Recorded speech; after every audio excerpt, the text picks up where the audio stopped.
Sa isang kulungan bakal ay may taong malungkot umiiyak. Ang tanong niya sa sarili ay kailan magitis na ng liwanag. Malayo ang iniisip at nakapuyong yaring mga palad. Bakit daw siya nagdurusa sa kasalanang di niya ginawa?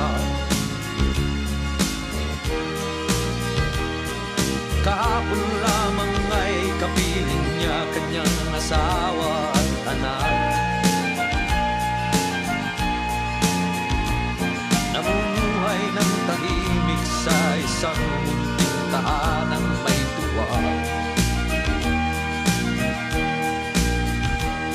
Ang kaligayahan ay pinutol ng isang paratang sa kanya.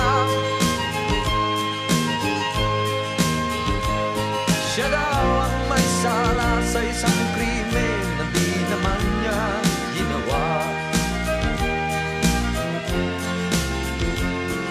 Wala na bang katarungan ng isang nilalang na katulad niya?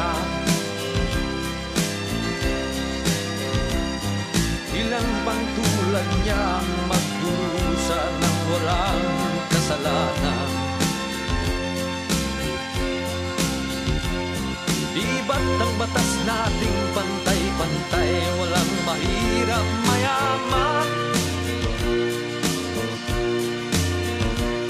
Bakit marami ang nagdurusang mga walang kasalanan? Mga ilang araw na lamang harapin na niya ang bitayan. Paano niya isisigaw na siya'y walang kasalanan? Tanging ang Diyos lamang ang siyang saksi at siyang nakakaalam. Diyos na rin ang siyang bahalang maningil kung sinong may kasalanan. Dumating na ang araw, haharapin na niya ang kanyang kamatayan.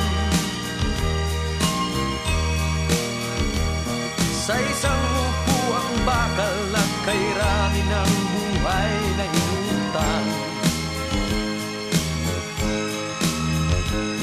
O ang batas ng tao kung minsan ay